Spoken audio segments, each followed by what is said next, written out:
The first edition of Wings Weekly of 23 starts right now. Coach, before we get into the hockey, obviously a big holiday week. You guys able to make the trip back to New York? How'd that all go? You got a chance to spend some time with family and stuff? Yeah, it was well needed.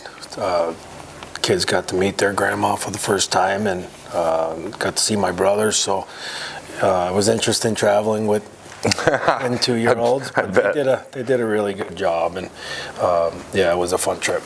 Excellent. Well, we ring in the new year here at the ODI Center with a sweep over the St. Cloud Norsemen. A back and forth game there on Friday night. You end up coming from behind and winning it in a shootout. I know you and I kind of talked on Saturday. You don't want to critique a win ever. The points is what's important, but maybe not the best effort from your guys. And you were looking for a little more out of them for Saturday night. Did you feel like you got that Saturday? Yeah, I mean, we were definitely a better team. St. Cloud's actually a pretty good hockey team.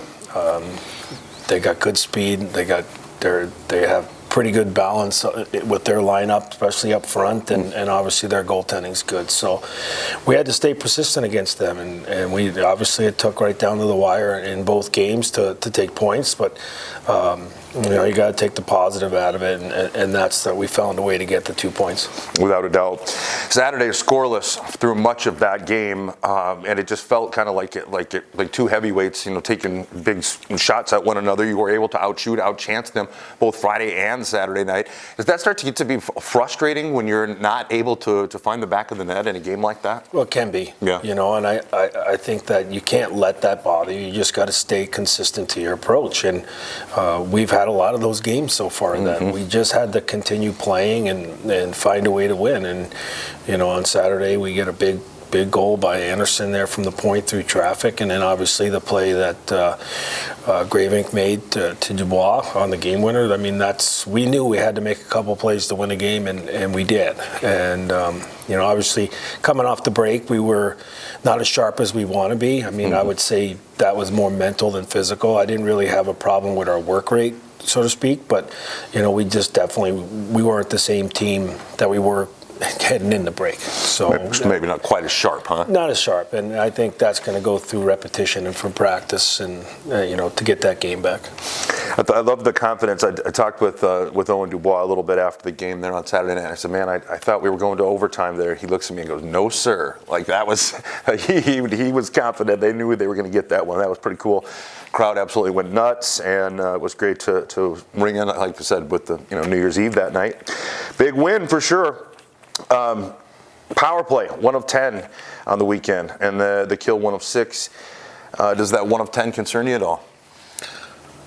Well, I mean, yeah. I mean, especially when you're not scoring goals in bunches, you need your specialty teams to kick in there, and the power play for sure has to do a better job. But Coach Stepan does a really good job with those units, and he cares a lot about them, and so I know that it's going to get fixed, it's going to get done, and I think it goes back to the same thing. Guys just weren't mentally where they need to be with a short week of practice and getting into the game. So, but we got to score more. We definitely have enough talent and guys on the power play units that we should be scoring one a game, 1 or 2 a game, and when we really need it, getting it done. And we were definitely off balance, but you got to give credit to St. Cloud too. They pressure really hard on their penalty kill, and they did a good job of their pre-scout, and we got to get better. It's very hard. Power play is very hard. You and I talked about this before. It's a very hard thing to accomplish. Yeah.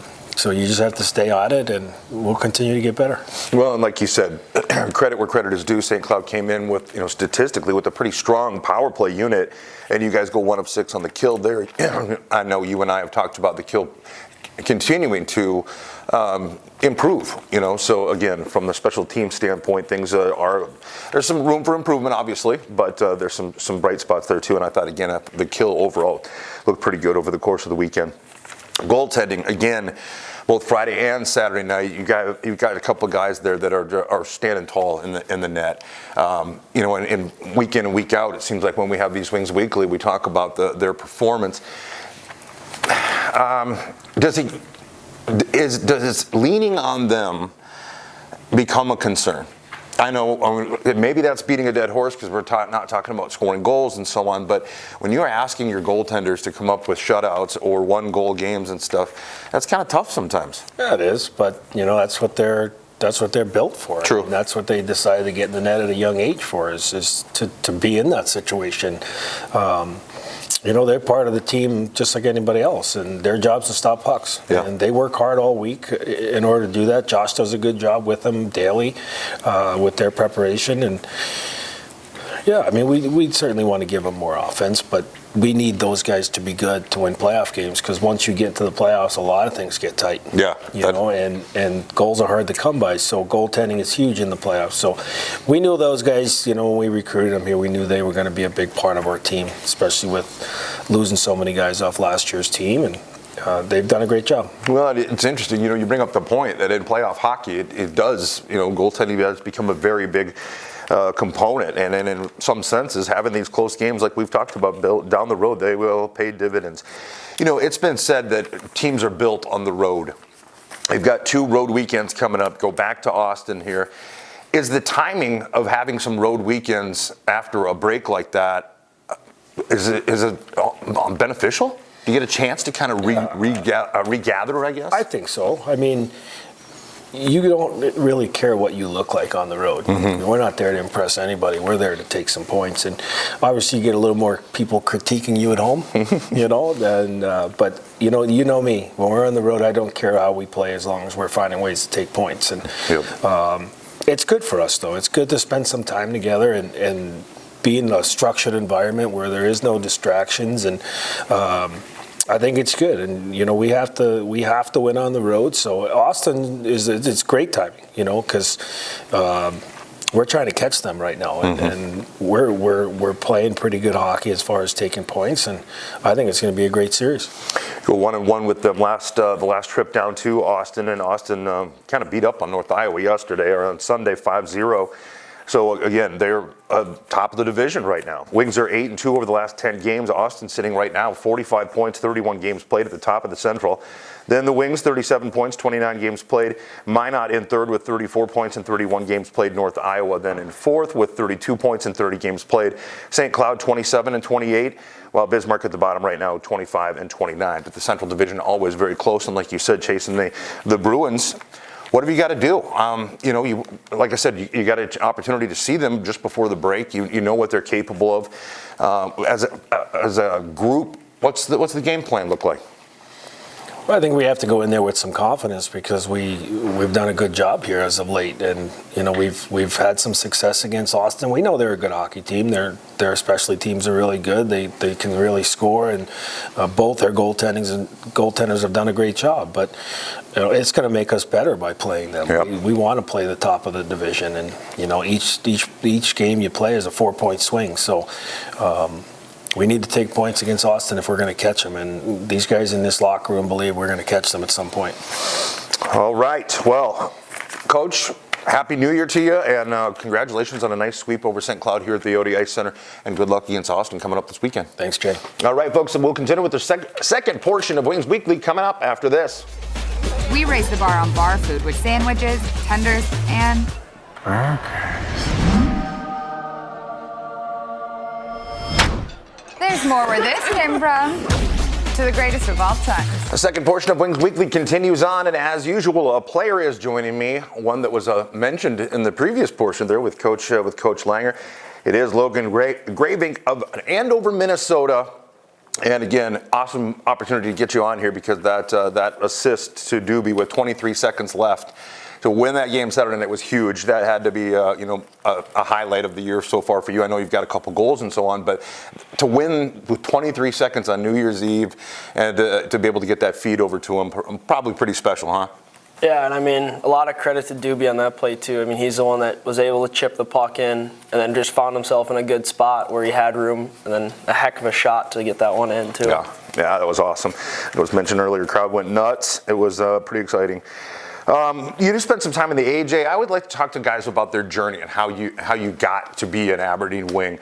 We'll talk about your start in hockey and all that stuff in a minute. But how did you become a Wing? You start your junior, obviously high school, on to juniors. How did it all transpire? Would you get that phone call, or how did it work? Yeah, I mean, I actually came here last spring as kind of like just seeing what it was like. I was here for a week, and obviously loved the program and New Steps, and had a good relationship with him. And then come this summer, I had an opportunity to go up to Canada, took that, and thought it was going to be a good opportunity, and just kind of didn't pan out the way that I wanted it to. Sure. And so about 2 weeks before Thanksgiving, I decided to come home and got in touch with Steps again and kind of just working through the details. And then I ended up here the week before Thanksgiving and got my first game on that Saturday against North Iowa, and kind of just ended up here and love it here now and wouldn't want to be anywhere else. Well, and you're a Minnesota guy, so I mean, the flat part here of South Dakota and Aberdeen, probably not a whole lot of a difference, or it's not like you're going to get culture shock from coming from Andover to Aberdeen. But what were your first impressions? Were you kind of surprised maybe by the way the community embraces this team? Yeah, I mean, obviously I come from a program in Minnesota where they love their hockey, in a city that is a big-time hockey culture, and it's a lot the same here, where you are the face of the city, kind of, and people know you, and they come out to support you every weekend, which is huge. And I think it makes playing a lot easier when you know you have fans that support you the way that they do here. Yeah, for sure. And the involvement, like you guys are out ringing bell for Salvation Army, and dropping off mittens and gloves and stuff for Safe Harbor, and all the things that you guys do. That's got to be a little bit different than high school and so on, huh? Yeah, and I just think it's so important, too, to give back to the community, especially for how much they do to us. Yeah. And it's really important to show that we're not just here to play hockey, we're here to be part of the community, too. Yeah, for sure. That is a very important part. Glad you mentioned that.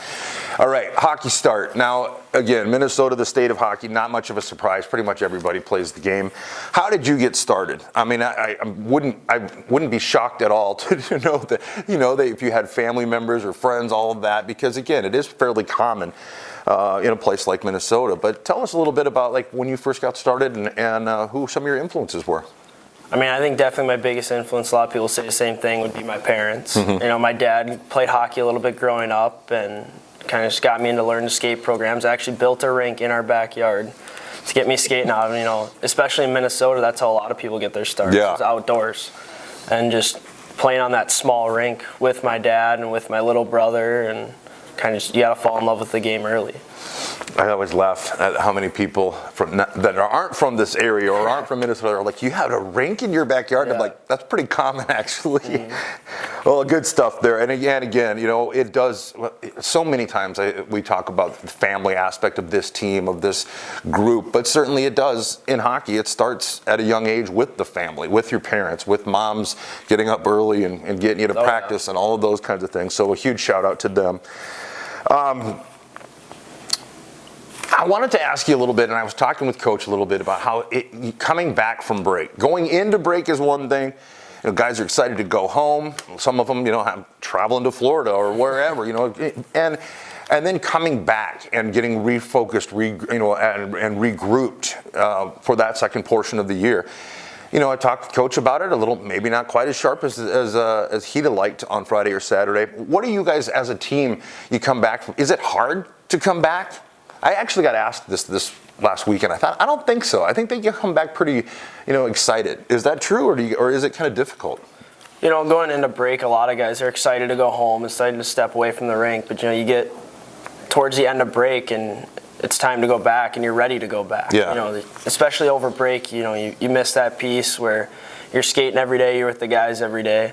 And although it's good to get away from the rink, I know guys are really excited to get back and ready to get back to work. That's kind of what I thought. And that was, like I mentioned, someone just away from the rink asked me that if it was difficult. Because, you're with your family, you're with your friends. And it's like, oh, man, do I have to go back or whatever? But I've never thought that was the case. I always feel like guys were ready to, like you said, excited. That's awesome. Going back to Austin here coming up, I know I talked to Coach a little bit about road games and stuff. What are some of your, road necessities? What are something you can't get on the bus without these three things? What would they be? Definitely energy drinks, a good blanket for naps, and make sure I got enough clothes to get me through the weekend. Right on. You earbud guy, or are you a card yeah. player, or how would you? Gotta have my headphones, but Yeah. definitely like playing cards on the bus with the guys. Excellent. I know it's funny to hear the games that are being played and stuff on the back of the bus. And I was like, these guys love this stuff, and why wouldn't you? What do you like to do when you're not at the rink? You know, do you have any hobbies? You, again, Minnesota guy. Do you do a lot of like fishing and stuff like that? Not as much fishing as people would say. Yeah. But definitely a video game guy. Gotta love my video games. What's your go-to right now? Call of Duty will always be a classic. All right. Anything else that you like when I know a lot of the guys get together and play cards or things like that. What else do you do to pass the time, so to speak, when you're not at the rink? I do work. I work at the Boys and Girls Club with some of the other guys. It's good to see all those little wing fans. They definitely know who you are there. But yeah, I mean, I work every day, and just you got to do stuff at night too to prepare yourself for the next day, because you can't just be doing everything else. Well, and that actually leads into my next question, because it is a lot about preparation for the body, the mind, everything. What's your game day ritual like? Are you a nap guy? Do you have a certain meal that you like to eat? Definitely a nap guy. I got to have a nap every game day. And shout out to my billets. They always have food in the fridge ready for us to go on game day, so I don't have to do any of the cooking. And yeah, just naps and lots of coffee throughout the day. Naps and coffee? How that doesn't work. You got to have the warm coffee. Actually puts you to sleep. Huh. See, on me, Secret trick. The caffeine would make me buzzing. I would not be able to fall asleep. That's okay. A lot of times there are questions that get asked, whether it's the My Place hotels, what's your spirit animal or something like that of guys, and I always like to see the answers. What would your spirit animal be, and tell me why too? I think on my player card I put a snake. Not a lot of, just kind of unique thing there, but I don't know. My grandma actually saw my player card and said, "You're more of a dog than a snake." So got called out for that one. Snake in the grass. Okay. Well, like I mentioned, we're going to Austin. 1-1 against them going into the break. This is a tough team. They have confidence. They have a lot going for them. Obviously, as you guys 8-2 over the last 10, as I mentioned with Coach Langer just a little bit ago. 2 teams at the top of the division. 2 teams with a lot of confidence. What do you feel like as a team, that you have to do? What do you have to do to perform well there at Riverside Arena? I think we got to be physical, especially against their skill guys too. And they're a physical team as well. They are. They will, as soon as you get the puck, you will be hit. But we have enough speed and we have enough talent where we just got to fight through that and be able to bring our own physicality. Sure. And I think we'll just take the game to them that way. Excellent. Sounds like a good game plan.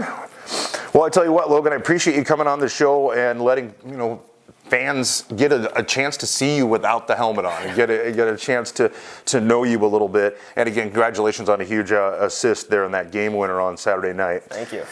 All right, folks, the Wings hit the road for a stretch of road games like we were just talking about, starting with the Austin Bruins this weekend, January 6th and 7th inside Riverside Arena. Puck is scheduled to drop both Friday and Saturday night at 7:05. Catch the action using your Hockey TV login or watch the games at Buffalo Wings and Rings in Aberdeen, the official home for all Wings away games. The game's audio will be broadcast via Hub City Radio's 94.1 The Rock, or you can download the Rock app and listen anywhere on the go. Your skater can still sign up for Wings Clinics with assistant coach Zach Stepan. Visit AberdeenWings.com and click the Aberdeen Wings Youth Clinics tab for details and dates. Don't forget, you can listen to Wings Weekly via our podcast. Find the audio for this season's episodes on Spotify, Stitcher, or iHeartRadio. And for the latest news and information on the Wings, visit AberdeenWings.com or follow us on Facebook, Twitter, Instagram, and on TikTok. Once again, Logan Gravink, thanks so much for joining us here on Wings Weekly. Yeah, thanks for having me. All right, folks, that'll wrap up this week's Wings Weekly.